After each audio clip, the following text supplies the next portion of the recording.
nikech openjo ni tudruok mane manitiere kindu gi jopur giwegi, to wacho ni jopur gi yawa mantiere sekta mar sukari ahinya to jobodo osebedo kotudore yo makare, mane momiyo kata mana keto e yor deso kembe mag sukari gi obedo mayot.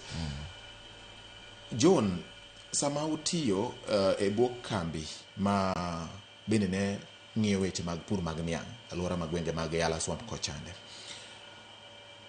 tudruok e kind kambi mar ng'ato wuon gi jopur giwegi, ang'o gini munjo bed ni timo mondo mi kembegi sama koro oket gi lwet ji giwegi e yor kodesa mok koro ni gine lwet sirikal achiel kachiel, to bed ni ma en giminyalo wach ni gweth mobiro ni japur ma ok en hinyruok manyalo miyo japur pod biro ywak ni wuon kambi ni timo na gima kama, ang'o ma nyaka tim? Gima ne watimo kata gima nyaka tim ne gin outgrowers go, outgrowers ma puro n kambi niang' ma oko, kech ma Yala cha to opogore nikech puodho cha en ma jopiny, to en eka mang'eny karibu eka 10,000 mano ma jopiny. Koro gima ne itimo ne iloso nigi puodho cha nikech en thidhia, mana kaka wuoyi cha nyaka obed well drained. Koro waloso nigi puodho no mondo pigi cha wagol through drainages. Koro ginwang'o ka gipuro to puodho no onge pi. Mano namba achiel. Koro watimo ngi mano kaka ne watimo. Then kapok imiyo jopur wacho ni gipur niang', nyaka iluongi bipuonjgi techniques ma puro niangi.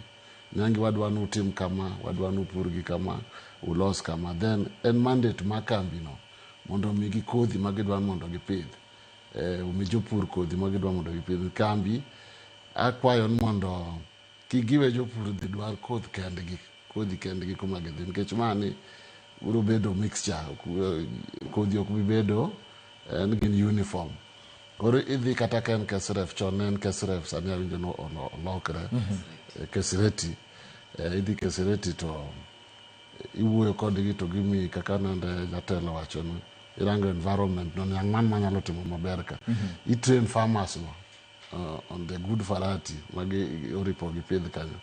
Then ipuonjogi kaka oripo gilos kodhi gi, gipidhe nyaka chieng' magi weed control, disease control, eka bang'e gikelo ni kambi. Then sama gikelo ni kambi ni, nyaka ibed ready ma chulo gi maber. Kambi gi nyaka chul gi maber. Adiera ok an japur niang', but farmers nyalo wuoyo maber sani ni chulo gi maber. But kirango joma puro niang', they are not living a good life. Kora kian pesa baginwange okony gi maber. But duaren kambi gi ochul gi on time, pesa kik lew, sawa. Then ochul gi maber. Adwaro no jotende sugar board uwe wach beidi, ani winjo kiwacho no sani uchulo gi maber. But you look at the cost of production. Inyalo bedo ni chulo gi maber kotero niang', but ne kopuro maber bonwang'o that quantity mano ripoteri cha. Then inichule achula kaka ichule. Chenwang' ka japuro wang'. Utiyo maybe ge siling 2,200 kaka japur moro wacho 2,000 guwiye iloso tani achiel. To nwang'o less. Nwang'o ata 1,800. Let us talk the truth. Pur mang'eny nwang'o less than what they are producing.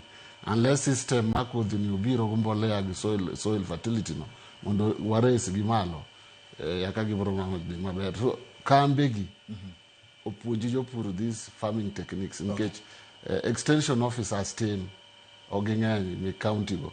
Koro giwuothi jopur temo ka gipuonjo. Koro mandate ma kambi gi bed gi extension officers ma bende dhi puonjo joma supply gi niang' the way forward kako ripo gi pur, kothe moripo gi pidh gi kila kitu mondo gi increase their productivity.